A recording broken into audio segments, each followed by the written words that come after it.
Boa noite, pessoal.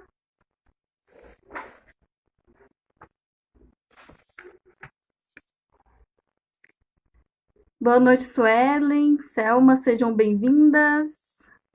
Já vou chamar o Peterson aqui para entrar para conversar com a gente. Boa noite, Luan.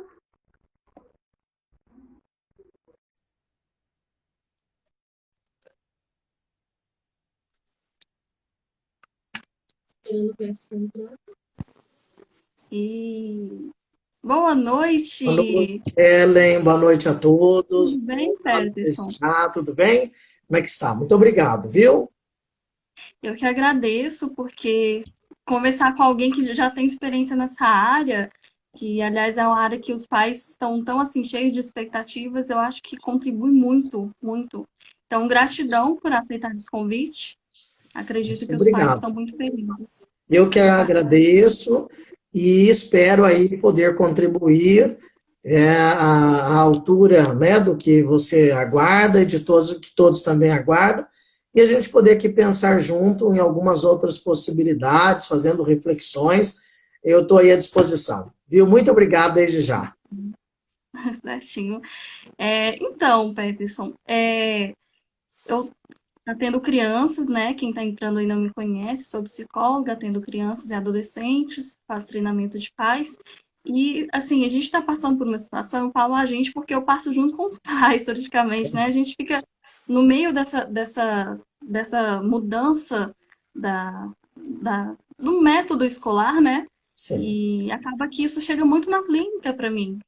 É a forma como a criança está lidando com esses estudos em casa, a forma como esses pais estão lidando com essa rotina totalmente nova, né? A intenção, assim, não é. Ontem mesmo eu participei de um debate sobre isso. A intenção não é criticar, falar que está certo ou que está errado, porque é o que a gente tem para hoje, né? Eu falo que Sim. esse método de estudar em casa é o que a gente tem para hoje. E vamos nos adaptando.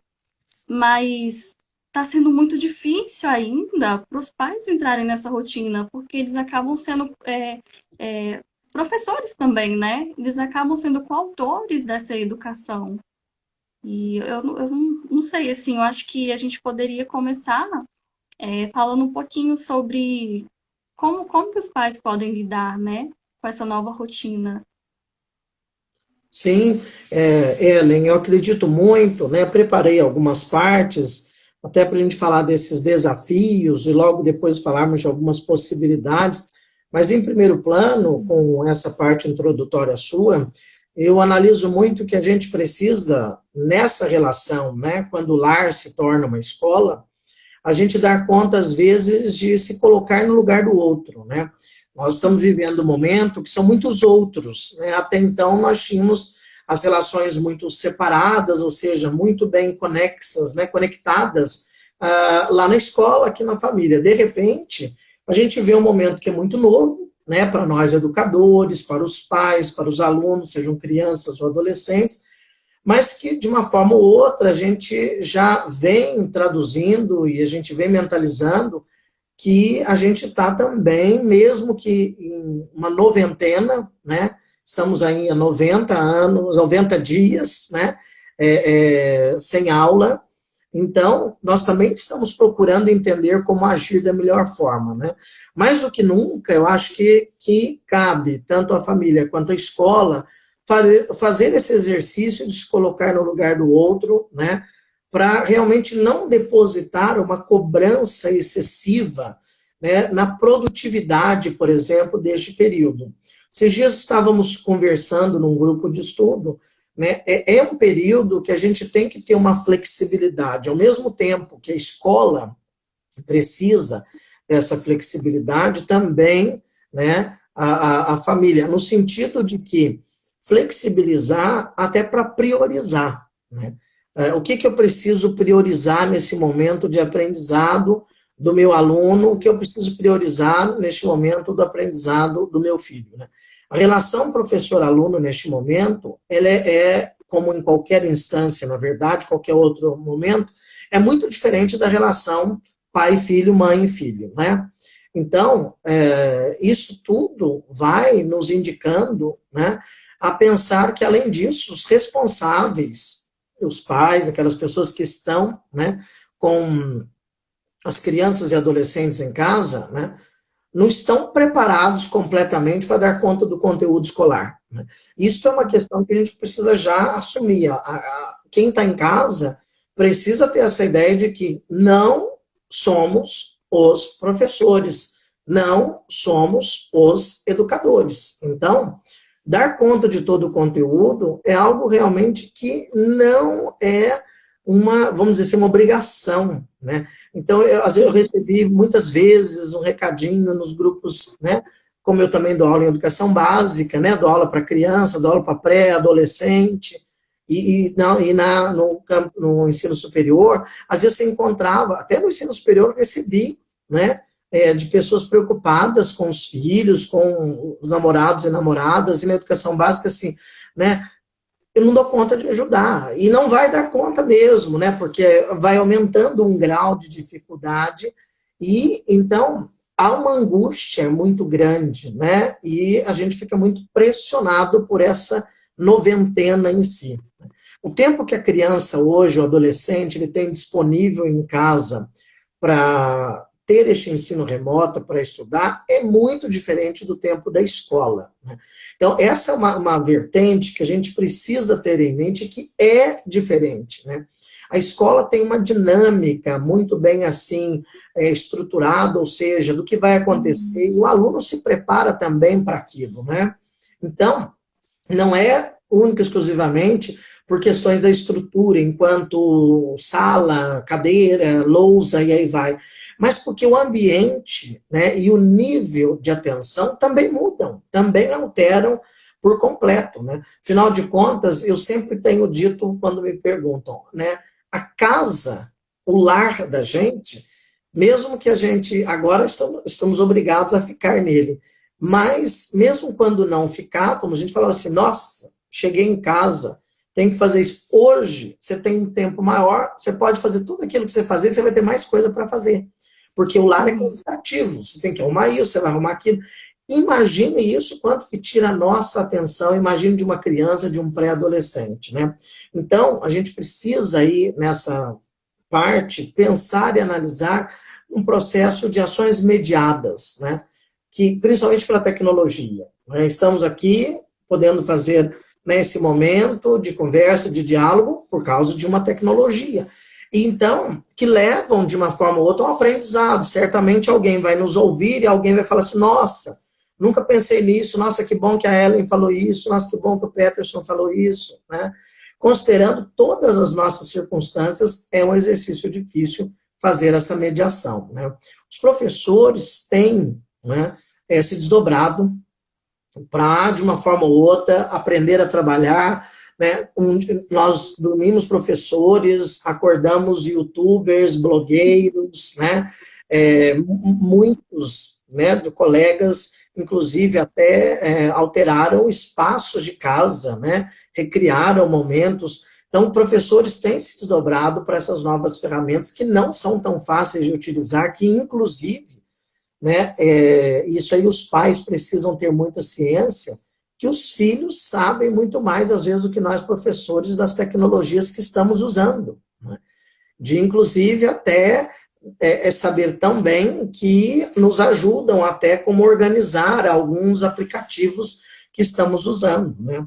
Então, mas não só eles também, não só os professores têm se desdobrado. E aí é uma questão agora que a gente se chegar à família, né? Mas os estudantes, os filhos, os pais, os responsáveis também se adequaram às novas dinâmicas, porque passado um primeiro período da quarentena, muitos pais voltaram a trabalhar, né? E aí, de repente, como organizar este tempo? Como organizar, auxiliar este filho que aí eu vejo como um desafio, né? Já peneirando um primeiro desafio, como controlar a frequência e o conteúdo de cada aluno, porque o aluno pode estar logado naquela aula, ele pode estar lá naquela aula, mas ele pode não estar participando, né? Ele pode estar, às vezes, aí jogando em outras dinâmicas. Esse é um grande desafio, né? Fazer com que o conteúdo se achegue. Por isso que a parceria, e aí é uma possibilidade agora, entre família e escola, precisa acontecer, né? A família precisa, de uma forma ou outra, ter este olhar como que eu vou verificar se meu filho está frequente, está com conteúdo? Porque é um Uhum. desafio e é uma possibilidade. Sim, sim. Então, essas novas dinâmicas nos convidam a repensar modos de ser e estar para a educação. Então, o momento, e aí, para a gente depois entrar em desafios e possibilidades de forma mais ampla, é da gente dar as mãos simbolicamente, né, entre lar e escola, já que a nossa casa se tornou uma escola no sentido de ter que se organizar, né, e fazer as dinâmicas. Dar as mãos, testar coisas novas, repensar se a educação, né, e a dinâmica escolar que até então estávamos exercendo, o modelo, né, essa questão de avaliação, como era aplicado, essa dinâmica de conteúdo, será que isso tudo ainda faz muito sentido, ou para o momento atual a gente começa a repensar, né? Então, às vezes, até olhar dentro da nossa casa, verificar, né, quem é pai, quem é mãe, quem é responsável, como que eu até então dialoguei sobre o processo educativo com meu filho, com a minha filha, né? E aí fazer Uhum. aquela reflexão, que não existe uma resposta pronta, né? Ah, Peterson, qual é a receita do bolo para o meu filho estudar mais? Depende de quem é o seu filho, depende de quem é a sua filha, né? E é uma grande oportunidade de construir novos caminhos para a escola e para a família, né? Então, Sim, sim. até antes um pouco do processo, do tempo da pandemia, discutíamos de forma muito grande, né, sobre o homeschooling, né? Ou seja, Sim. vamos fazer a educação em casa, que é diferente do que a gente chama hoje de uma educação domiciliar, né? Porque, na verdade, agora a gente está substituindo o ensino presencial por um ensino remoto. Mas existem características desse homeschooling, porque, na verdade, a diferença é que ainda existe a mediação do professor, seja ao Uhum. vivo, como na rede pública a gente encontra as aulas gravadas, né? Seja pela internet ou seja por TVs abertas. Mas estamos substituindo, estamos fazendo homeschooling, né? Afinal de contas, Sim. tem vários e vários. Hoje recebi um videozinho muito, né, assim, que muito me aconchegou, né, de um grupo de alunos, crianças, agradecendo aos professores por aquele momento, né? Então, é muito diferente essa educação também domiciliar da questão do homeschooling e da educação à distância, né? Porque não estamos falando de um ensino à distância. E Uhum. existe uma distância virtual, mas não uma distância de que você irá fazer, quem faz, né, cursos em ensino à distância, você vai ter um tempo, mas você vai se organizar da sua melhor Uhum. forma, mas você vai cumprir, né? Às vezes é o mesmo vídeo gravado para o Brasil inteiro. Agora, nessa educação domiciliar, nessa estrutura, o que a gente vê é esta presença mediadora do professor, né? E não é tão fácil, né? Aí está a Ellen do ramo efetivo da psicologia, eu passeio por aí, mas a Ellen sabe mais que eu, de que nós temos alunos com instâncias de aprendizagem diferentes, né? Alguns são extremamente visuais, outros são extremamente auditivos, outros são extremamente Uhum. sinestésicos, né? E nesse embate que estamos, dessa maneira que nos encontramos, é mais difícil, às vezes, se achegar a essas realidades e essas individualidades da aprendizagem, né? Então, eu vejo que a gente precisa, né, quando falamos do lar se tornar, né, uma escola, que estamos num processo de educação domiciliar, né?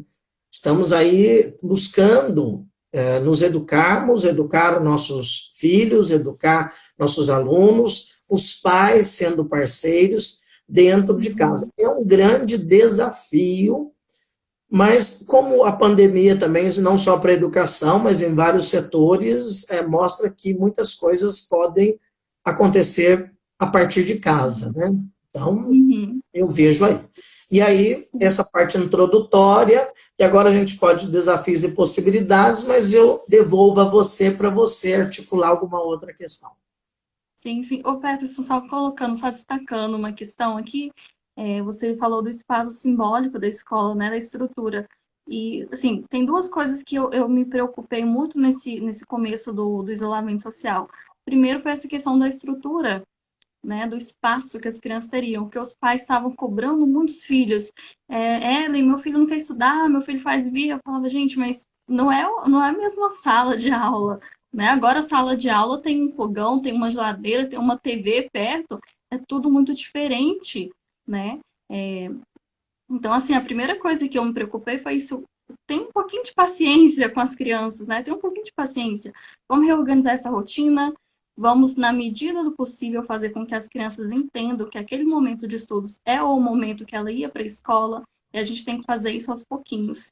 E É. uma outra coisa, você falou muito da cobrança, do excesso de cobrança em relação à produtividade.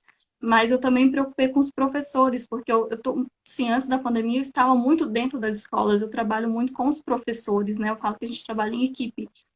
E, ao mesmo tempo que eu ouvia muitos pais reclamando, nossa, mas os professores não fazem isso, fazem aquilo, então tem dificuldade de passar o conteúdo. Bem no comecinho da pandemia, teve muitos professores que teve muita dificuldade com essa questão da tecnologia. Falei, gente, mas ninguém estava preparado para isso, né? Imagina os professores ali do primário que antes confeccionavam atividades e hoje o lúdico teve que passar por uma tela de computador. Como trazer todo esse lúdico da sala de aula para cá, né, de uma forma sintética. Então, assim, realmente a gente tinha que, ao mesmo tempo, acolher os pais e falar para os pais, olha, um pouquinho de paciência, porque Nossa. acredito também que os professores estão tendo, né, o momento de adaptação deles. Acho que foram os dois lados que a gente teve que Sim, tentar equilibrar, né? porque também há uma preocupação com o aprendizado, né? Ou seja, eu ouvi muito assim, eu ouvi de algumas pessoas, é um ano perdido. Não, não é um ano perdido, né? É um ano reinventado, né? Então, Sim, assim, se sim. precisa dar um novo significado, né? Essa cobrança, ela vem até dos dois lados, né? Eu, enquanto professor, também me preocupo assim, né? Nossa, o aluno está aprendendo de fato, né? E assim, eu vejo, sinto, percebo a necessidade de um processo motivacional de ambos lados, né? Tanto da família quanto da escola, de motivar essa criança, motivar esse aluno, né? No comecinho eu vi, por exemplo, instituições que estavam aí para a educação infantil dando aula de 40 minutos, 50 minutos. Não, a criança não vai ter atenção, né? Então, a gente precisou reinventar. Olha, às vezes é muito mais assertivo, 10, 15 minutinhos de um encontro, depois uma outra atividade. E aí, aquela cobrança de conteúdo, por exemplo, uma preocupação muito grande dos professores a nível de alfabetização, né, dos 3 primeiros anos do ensino fundamental, Então, a preocupação com a alfabetização, o fechamento dos ciclos, quinto ano, nono ano, ensino médio, terceiro ano do ensino médio, por causa de exame nacional do ensino médio, né?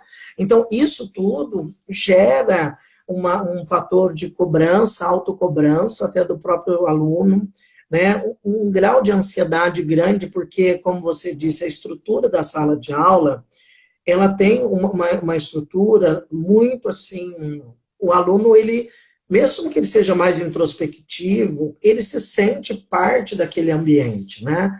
E Sim, aí, lá ele tem toda uma estrutura que ele está ali, de repente ele tem um intervalo, troca o professor. Agora, né, quando eu dou aula às 7 horas da manhã, né, eu brinco muito com os alunos 7 da manhã, com o terceiro do médio, que terça-feira eles acordam comigo e eu falo, eu estou de pé, mas tenho certeza que muitos de vocês estão deitados, né, embaixo das cobertas, ou seja, isso também já é um novo processo de aprendizagem, né, porque não tem como, né? Eles vão levantar e, como você disse, né? A sala de aula tem um fogão, a sala de aula tem uma televisão, e a gente também precisa, e aí essa escola que está dentro de casa, e aí vem uma questão para os pais tentarem ao máximo, né? É, e aí que já é um grande desafio, mas ao mesmo tempo é uma possibilidade de criar uma rotina em casa, né?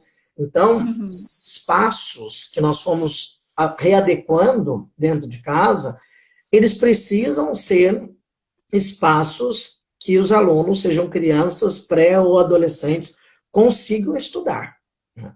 ele não tem como também a gente querer que uma criança ela preste atenção a uma aula, um pré-adolescente, um adolescente, quando de repente está todo mundo na cozinha na maior conversação, né?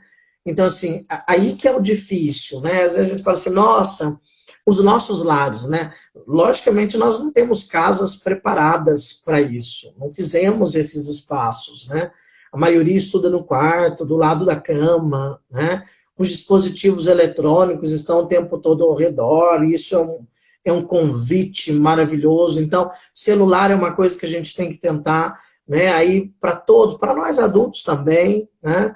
Afinal de contas, ainda estamos estudando, somos pessoas que não paramos, né, neste dado momento. Então, eu penso muito aí, Helena, quando você fala dessa questão do espaço, é tentar organizar esse espaço um pouquinho dentro de casa, né, respeitando esse momento. E, claramente, todo pai, toda mãe, todo responsável sabe o que tira atenção ou não do seu filho, da sua filha, né? Então, eu acho que esse olhar e cobrar mais, validar um pouquinho o que é essa cobrança, né? Porque é difícil para a escola, é difícil para a família, mas o grande centro disso tudo chama-se aluno, chama-se filho, né? Então, precisa ver, eu estou cobrando o quê, né? E quanto tempo eu fui orientador educacional em escola e me lembro dessa cobrança, eu ainda falava, tá, mas você está cobrando a partir do quê, né? Você quer cobrar dele o quê? Qual é o apoio que a gente dá para isso, né? Então, isso é um dilema que estamos vivendo em relação à cobrança. Sim. O Peterson, começando aqui com um desafio, o que proposta na área da educação, eu achei até bacana você falar dessa parceria da escola com os pais. Assim, que propostas que a gente pode oferecer, principalmente na área da educação, quando a gente está diante de pais não alfabetizados? O que a gente poderia fazer para né, orientar ou auxiliar esses estudos em casa quando os pais também têm uma dificuldade? Ellen, a gente tem visto isso muito nesse dado momento nosso com os alunos de escola pública, né? Principalmente. Nas instituições particulares, isso acontece, porém, de uma forma mais amenizada. E aí, quando você, né, o que fazer? A escola precisa, e se ela não fez isso, e aí, né, eu estou vendo que tem muitos alunos meus acessando, e meus alunos da universidade, eu sempre brinco, tem horas que tem que falar assim, olha, o que a escola não está fazendo, né? E aí, acho que a sua questão me leva a pensar assim, o que a escola, né, não está fazendo para auxiliar esses pais ou esses educandos? O pai não alfabetizado, ou, né, numa questão, muitas vezes, né, esse pai, essa mãe desenha o nome, né, desenhar o nome, né, uma questão que a gente encontra na realidade do Brasil, inúmeras pessoas que desenham o nome, não escrevem, né. Então, a escola precisa ter esse olhar, né, quem é este aluno, né, e principalmente quem é esta família, né. E aí é um trabalho de abraçar mesmo, porque como que a escola pode auxiliar? Certamente alguém tem condições, por exemplo, de, mesmo com o distanciamento social, né, por exemplo, eu estava lendo essa semana, a merenda escolar, a alimentação escolar é direito deste aluno, mesmo neste período, né? Então, muitas crianças acabam até indo à escola buscar o material, mas eu acredito que tem muita possibilidade, mesmo na escola pública, de abraçar a causa e deixar este material, né? Mas, olha, eu vi escolas, não aqui na nossa região, mas em outros espaços, que criaram uma rede de amigos, como fosse amigos do bairro, e esses vizinhos auxiliando, porque a gente tem família que não sabe baixar um aplicativo, né? E é como você falou, um analfabeto funcional, né? Que às vezes assim, ele até lê, mas ele não interpreta, né?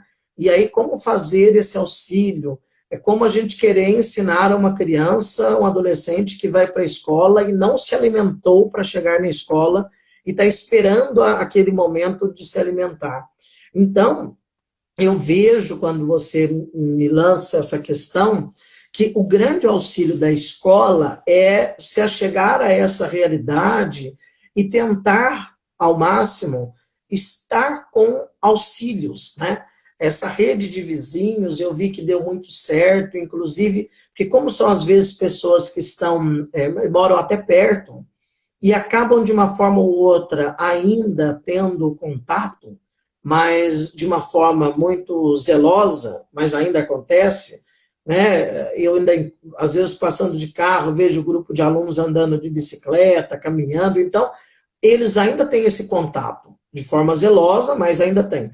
Então, criar essa rede, esse processo comunitário, é uma saída, né? Mas a escola precisa, antes de tudo, ter este levantamento, né?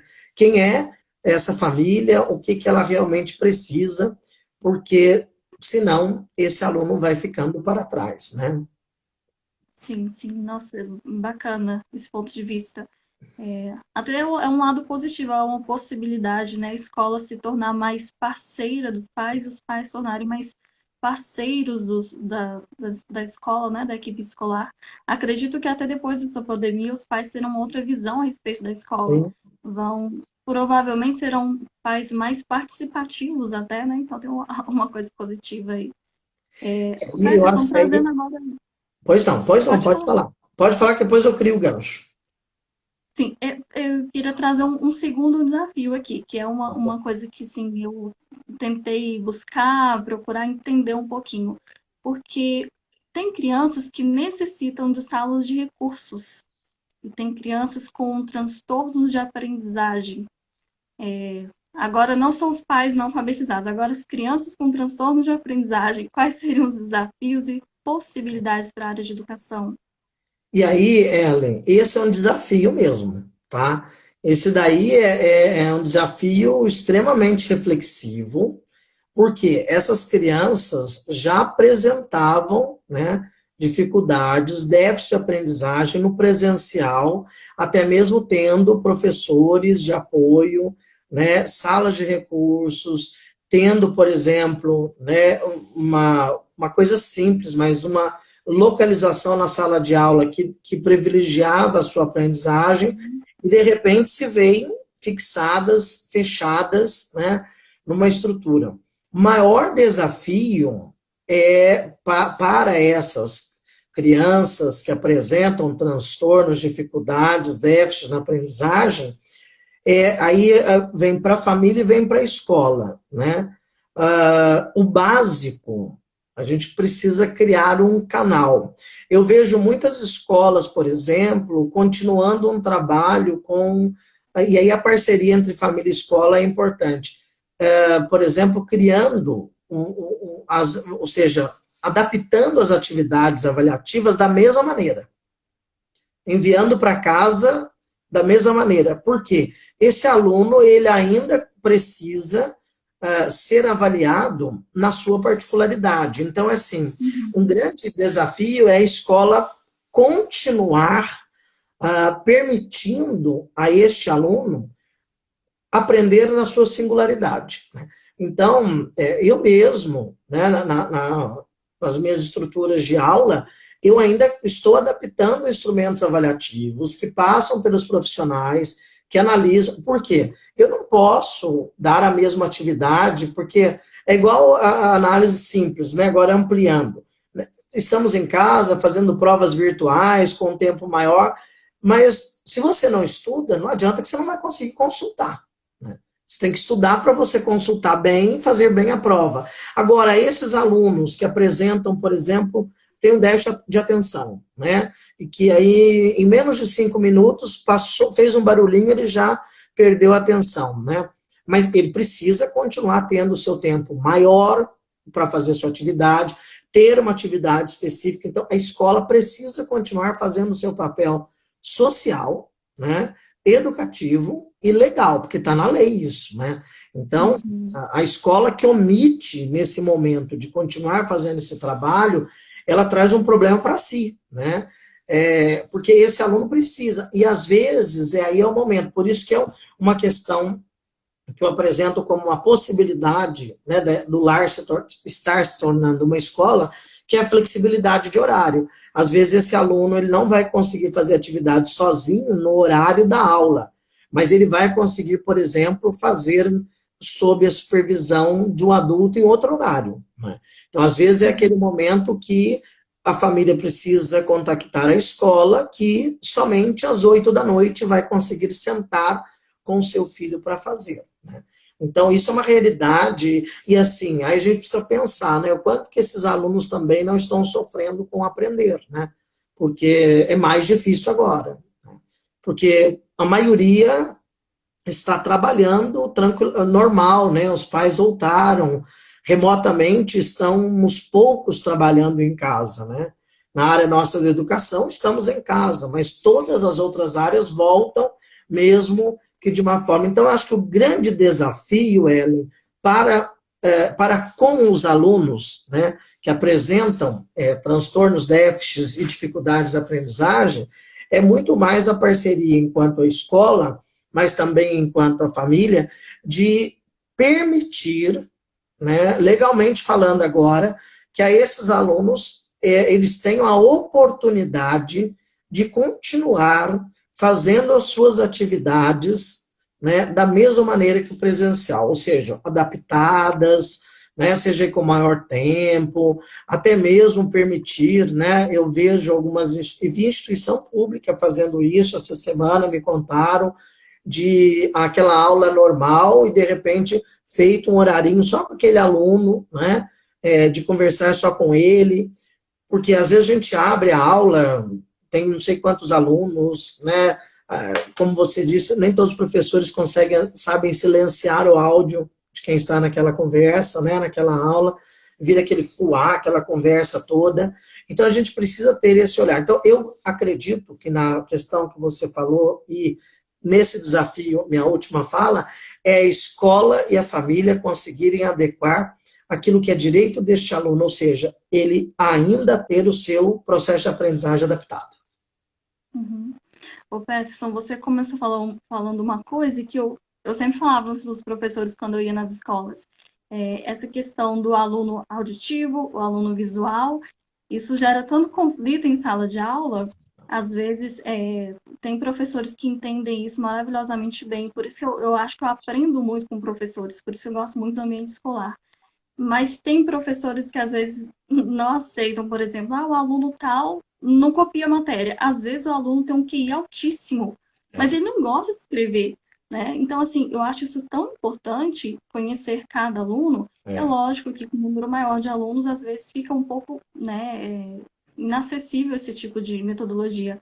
Mas eu acho tão importante isso nessa forma de estudos, nesse universo tecnológico.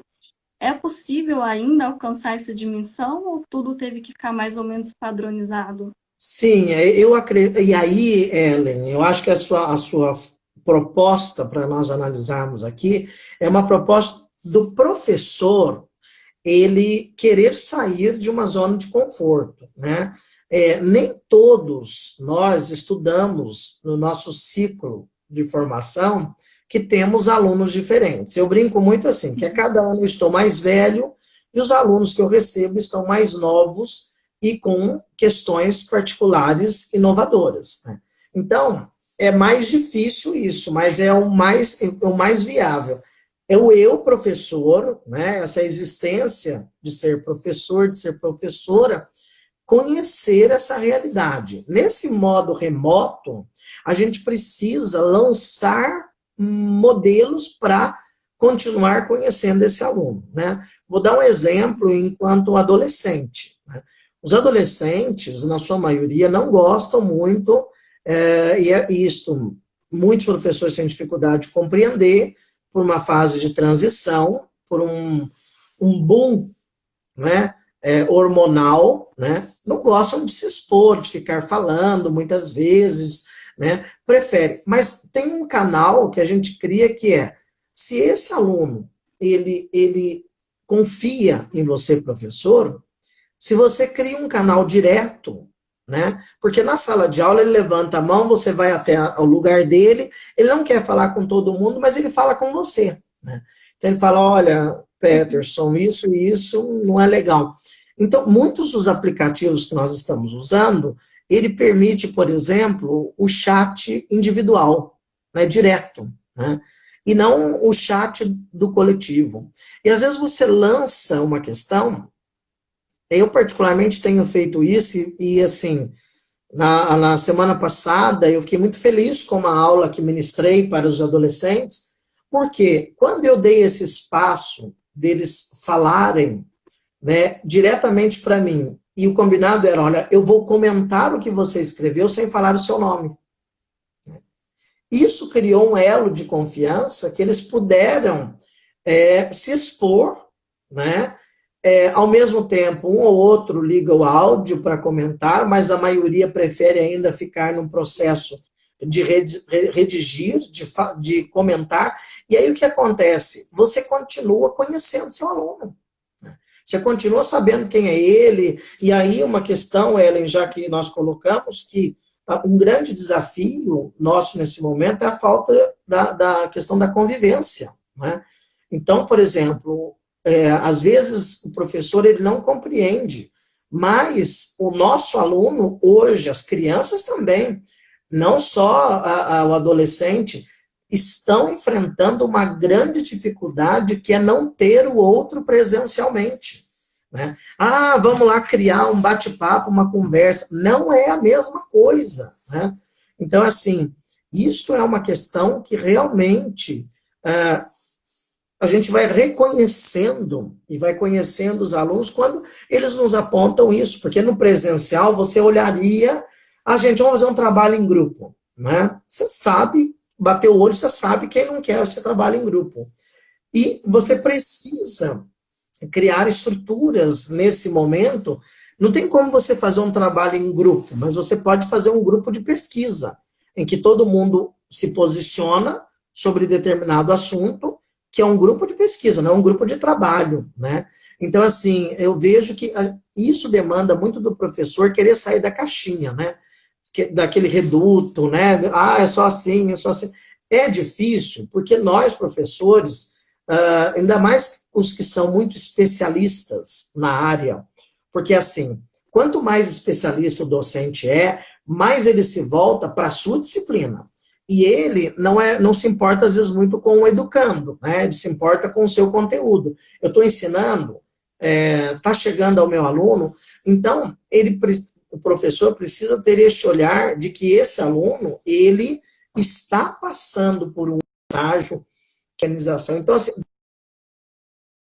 dá para continuar conhecendo o aluno, sabendo os seus anseios, né, sentindo um pouco, né, criando elos que vão aproximar. Eu vi muito o professor criando grupo direto com os alunos, seja pelos aplicativos, de mandar dúvidas. A gente viu quantos e quantos grupos criados no Facebook, por exemplo, né, para alunos que não estão tendo a oportunidade de ter o professor o tempo todo. Então, conhecendo aquela realidade do aluno, conhecendo a realidade que aquele grupo está vivendo, é mais fácil de se chegar a ele. Quando eu simplesmente sou um dador de aulas, eu entro lá para dar o meu conteúdo e fim, né, eu tenho dificuldade de chegar. Mas aí demanda, Ellen, da gente fazer essa força-tarefa de partilha, né? Olha, o que está dando certo aí, que eu não consegui fazer aqui, né? O que você acha que eu posso fazer, eu posso melhorar, porque é difícil, né? E aí, por exemplo, nos pergunta agora a Suelen, o que você acha das aulas online em educação infantil, né? A grande questão, puxando este gancho para conhecer, o Suelen, é não distanciar a escola das crianças, da educação infantil. Então, eu vi nesse momento, claro, que também tem uma circunstância econômica, infelizmente, aqui na nossa regional Pouso Alegre, muitas instituições de ensino de educação infantil fecharam, porque como a educação infantil, ela tem uma idade que não é obrigatória, somente a partir de outra idade que a gente vai ter a obrigatoriedade, seja a partir dos 4 anos, e efetivamente os 6 anos, né? Você precisa aí, né, para a Suelen, né, que nos perguntou, Ellen, ter um mínimo de contato, sim, com as crianças, até para uma questão delas terem um processo pleno de socialização e não se distanciarem, né? Então, não são aulas, digo assim, encontros, né? Como a muito bem colocou, o lúdico passou a ser virtual, né? Então, nós temos que nos reinventar. Então, como nós falamos, às vezes a nossa ambiente de aula virou quase que um cenário de teatro, né? Então, eu acredito muito que assim, a educação infantil precisa desse contato, mas a gente não pode cobrar exaustivamente das crianças um aprendizado pleno, como ela está no jardim e ela já vai estar escrevendo o nome, né? Não é bem assim. A Suelen Peterson, ela é professora, Olha, a gente troca muita ideia. Ela que é a bom. professora que transformou a casa em sala de aula, em Aí, tá escritório. vendo? Olha Ela que é legal. professora de crianças com necessidades especiais. Que ótimo. Inclusive, ela compartilhou comigo que ela faz planos diários para enviar para os pais, porque ela tem alunos com espectro autista, por exemplo. Então, a Suelen é essa professora que está se Que adaptando bom. e se encaixando nessa Suelen, nova eu metodologia, né, preciso Suelen? saber, olha, você me faz uma pergunta, eu explicando algo que você já está tirando de letra. É interessante essa partilha. Obrigado aí, Suelen, porque eu acho que é importante. E imagino você ainda mais com os coletivos que têm realmente uma grande dificuldade, né? Então, quando a Ellen fala, né, que você, Suelen, cria esses planos individuais, isto é um posicionamento interessante da escola, da professora, do professor fazer em prol daquele aluno em particular. Uhum. Como que é importante essa questão do trabalho social, né? Porque já Sim. não é mais aquilo que a gente passou dessa linha do que é obrigação. Agora a gente tem que ter um olhar mais humano, né? Um olhar mais social mesmo. Porque Eu não acho que isso é todo só, profissional né? tem que ter. Porque é muito simples, o aluno ia para a escola, se ele é de escola particular, está pagando, se é da escola pública, é um direito dele, e ele está indo, recebendo. Agora, como é que fica isso agora, né, Ellen? Porque agora, essa humanização, ela é importante para que haja o processo de ensino-aprendizagem. Então, assim, a gente precisa ser um pouco mais humano, né? Voltar-se a essas realidades, porque realmente há um grande desafio que é fazer com que, né, nesses 90 dias, a gente não tenha perdido a raiz do processo de ensino-aprendizagem, né? E, assim, às vezes algumas Uhum. pessoas não deram conta, estão ainda, né, voltando, alguns alunos, mas é importante essa parceria, cada vez maior. Sim. Eu senti muito essa necessidade de estar auxiliando os pais nessas questões de mudança. É lógico que na parte pedagógica, aí eu já deixo para vocês, né? Mas as crianças às vezes ficam um pouco tensas, um pouco não, muito tensas por conta dessa nova rotina. Os pais às vezes se sentem frustrados por não estar alcançando o resultado, né, que eles idealizam como esperado. Então, eu até fiz algumas coisinhas que, assim, ao meu alcance, talvez poderiam ajudar, né? Eu fiz, a Suela, inclusive, participou também, eu fiz uma videoconferência para professores, sobre saúde mental para professores, né? Porque nessa pandemia, acho que Ó, foram os primeiros a ficarem é. bem assustados, né? Com essa nova metodologia. Disponibilizei para os pais o material da loja da Mimo Kids, que é um planner, para a gente trabalhar rotina com crianças e com adolescentes também. Então, assim, conforme eu vou percebendo a necessidade, eu vou tentando um pouquinho me encaixar nesse olhar mais social, que eu acho que agora é o necessário, E a, né? e a rotina, para mim, né, pegando o tema do nosso bate-papo, é um grande desafio, né, de criar essa rotina. Então, eu vejo que, assim, 3 desafios são bem, assim, indicados. O controle da frequência e o conteúdo do aluno em relação à aula, a falta da convivência, que é um desafio, independente da idade, e a dificuldade de rotina, né? Então, mesmo que às vezes a gente não estude no horário da aula, mas você precisa ter uma rotina, um horário lá que o seu filho, a sua filha, um momento que esse educando, ele tem que estar estudando, né? Criar esse hábito, que às vezes eu vi que teve escola que disponibilizou aula gravada, então ele conseguia assistir em qualquer horário.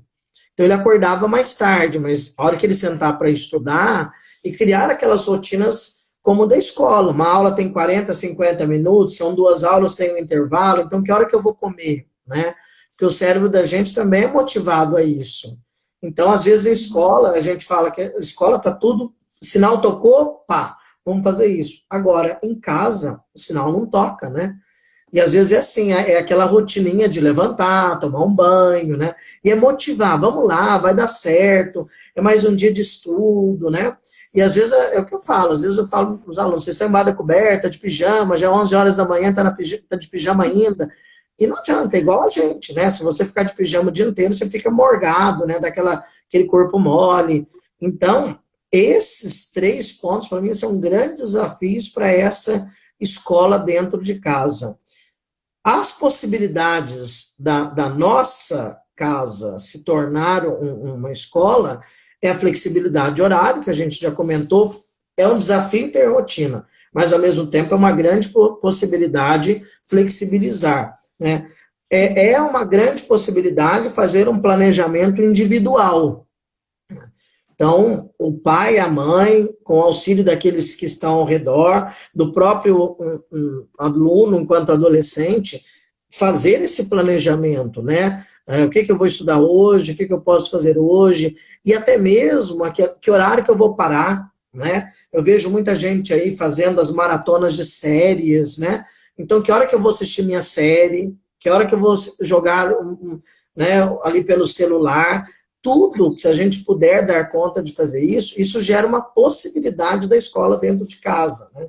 E aí eu acho que a maior possibilidade também, que eu acho que o diálogo nosso está falando muito sobre isso, é estreitar os laços, né? Tanto dentro de casa quanto da família para com a escola e da escola com a família.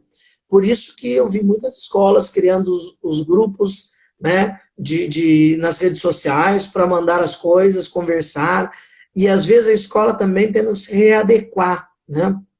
Eu vi escola, mandava as atividades no horário da aula, de repente essas atividades enviadas até tal hora, aí daqui a pouco não, pode enviar tudo pela manhã, né? Porque os pais saem para trabalhar, deixam, né, os filhos com alguém, e às vezes essas pessoas precisam saber, né? Nem toda pessoa sabe clicar no link e de repente abrir uma tela. Então, vários grupos de WhatsApp sendo criados, os professores sendo os administradores, enviando suas aulas interativas, né? Quantos de nós criamos canais no YouTube, porque às vezes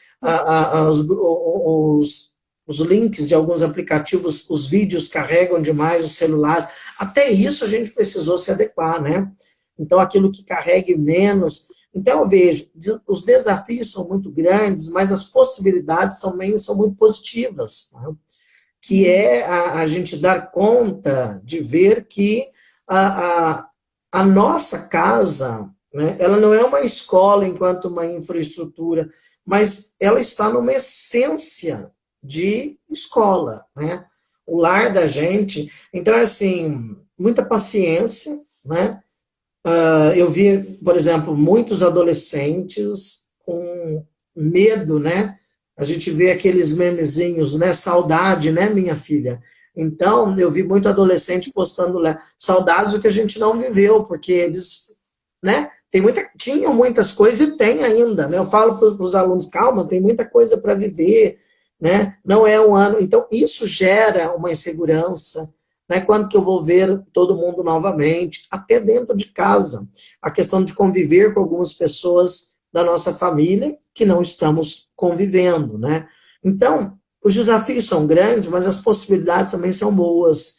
E eu penso que dentro de nossas casas, não ter o medo de pedir ajuda, né? Então, acho que o que você está fazendo, Ellen, é esse alcance. E me coloco também à disposição das pessoas que estão nos acompanhando, da gente ajudar, né? Às vezes eu mandando uma mensagem, né, aqui pelo Instagram, a gente dá um jeito do que fazer, olha, faz isso, você acha que dá certo? esse é o momento de nós, né, nos abraçarmos simbolicamente para que isso aconteça, né? Aos Eu alunos sempre falo, também.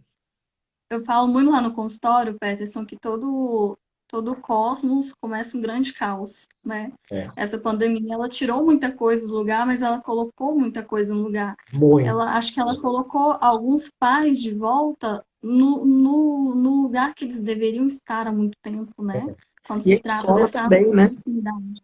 Exatamente. Porque, querendo ou não, deveria ser algo muito natural os pais serem próximos dos filhos e serem coautores dessa educação. E não terceirizar totalmente o desenvolvimento do filho É, né, às instituições e escolares. assim também, né, Ellen? Às vezes, mesmo que um pouco inconsciente, essa terceirização acontece porque os pais precisam sair para trabalhar e de repente eles se deparam, nossa, aí vem aquela questão, o que que eu não estava fazendo, né? O que que eu não estou fazendo para auxiliar meu filho? Porque realmente não tínhamos essa dinâmica, né, de estar ali próximo, e até nós professores também, né, de ver a dificuldade. Eu mesmo, trabalhando em escola particular, deparamos com pais que não sabiam é, mexer em grupos de WhatsApp, né? E às vezes falava assim, nossa, não é uma realidade. É uma realidade, sim.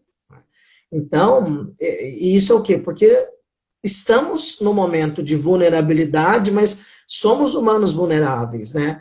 Então, repensar, trazer novos significados, apoio, em vez de a gente ficar atacando, né?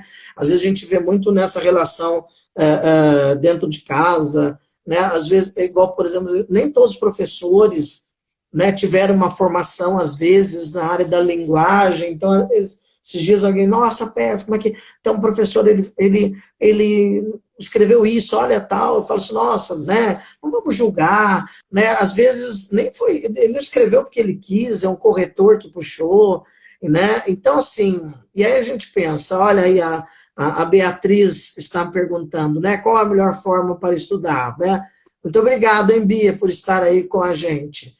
A melhor forma para estudar depende muito de cada um, mas eu acredito muito que uma boa forma de se estudar dentro de casa ainda é, né, escrevendo tudo aquilo que você está estudando, né? Resumindo, copiando, né? Fazendo estratégias e mapas mentais, né? De um parágrafo eu tiro uma frase, de uma frase eu tiro uma palavra. Isso vai nos ajudando a estudar em casa, né? Então, não perder essa questão da escrita, né? De sempre. Às vezes eu vejo muito da articulação de, Peterson, vou enviar sua atividade redigida, né? Eu já digitei. Tudo bem, mas a gente precisa redigir, né?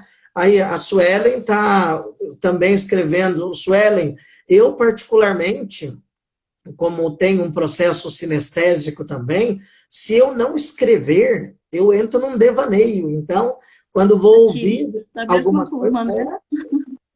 então, eu tenho um caderninho aqui comigo, que ele me acompanha em todas as aulas, inclusive, eu vou anotando, porque a gente precisa de...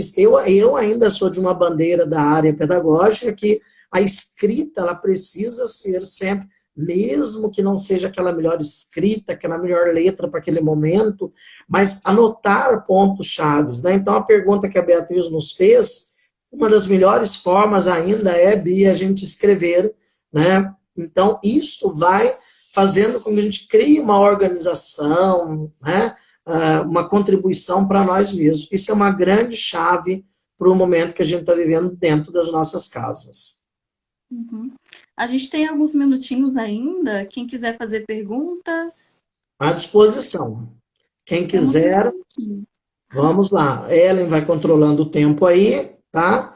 Que se alguém tiver uma questão, a gente pode aí, né, comentar e a gente ir pensando o que, que a gente pode fazer para estreitar os laços entre as nossas casas, os nossos lares e as nossas escolas, né? Porque nós não Ótimo. temos uma, né, a Vanessa coloca, só consigo lembrar a matéria se eu for escrevendo. Muitos de nós, né?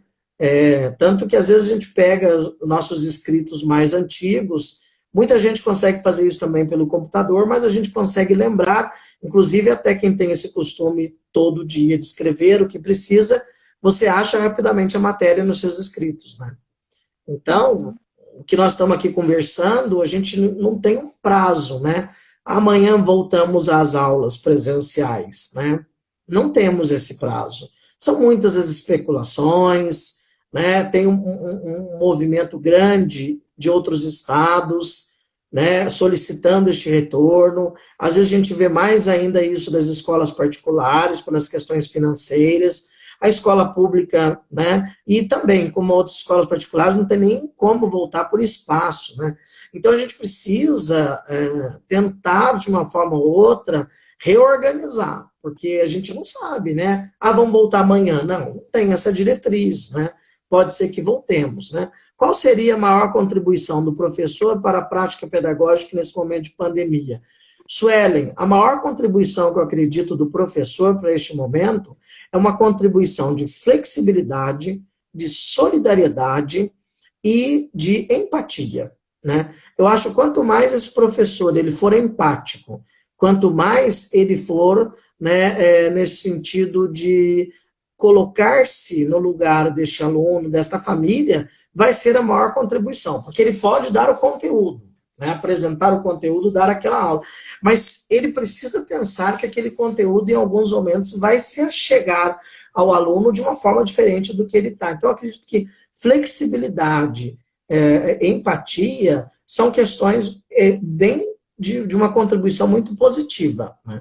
Ser flexível, porque nada pode ser como antes, né?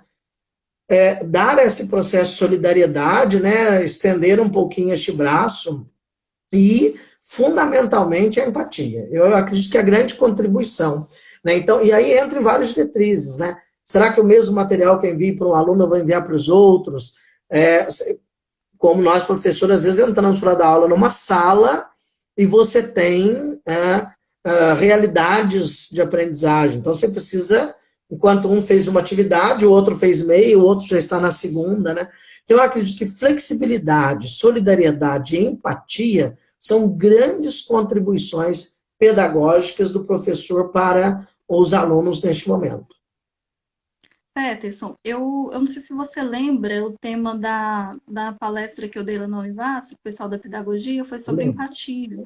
E aí lembro. eu aproveitei esse tema, eu escrevi um e-book sobre empatia e assertividade para professores. Olha, Esse e-book é gratuito e quem quiser está disponível no link da bio no Instagram, tá? ótimo. Para ajudar os professores nessa Ótimo, questão. que bom. É porque é difícil, né? Nós começamos o nosso bate-papo falando de colocar-se no lugar do outro e vamos fechando, porque é muito difícil, né? Colocar-se no lugar do outro, né? Porque quem que é o outro, né? Ele está numa nova realidade. Hoje a internet está boa, a gente conseguiu aqui conversar esse tempo todo, né? Praticamente aí quase uma hora já, mas tem dia que a internet não funcionou, né? Então esse outro lá tem dia que eu não consegui dar aula, né? Tem dia que o aluno não conseguiu. Então, a gente precisa colocar-se no lugar do outro para poder verificar essa realidade que às vezes é conflituosa, né? Muito até. Peterson, eu queria te agradecer de coração, gratidão. Fiquei muito feliz de você ter aceitado o convite. Até eu aprendi muito, estou com meu caderninho aqui do lado, anotei tudo também. E estou à disposição também para qualquer coisa que precisarem, tá bom? À disposição da escola também. Muito Eu obrigada. ainda estou em parceria com as escolas, eu tenho contato com muitas escolas mesmo nessa pandemia. Então, assim, a gente está à disposição, né? Se precisando, só chamar. E muito obrigado mesmo pelo convite, né? Muito bem. E Muito, eu eu falo que agradeço. se Minha a gente não gratidão der pelo serviço, né? por estarmos aqui, gratidão a todos que nos acompanharam, né? Agradeço aí a presença de meus ex-alunos, né? Dos meus alunos, de pessoas queridas aí, amigos e amigas, e agradecer aí, Ellen, as pessoas que seguem, né, essa missão sua neste momento, que já vem de antes, né? De auxiliar, colaborar né, nesses entendimentos, não só pedagógicos, quanto também psicológicos, existenciais, e aí vai. Mas minha gratidão, estou à disposição, aqueles que precisarem, né?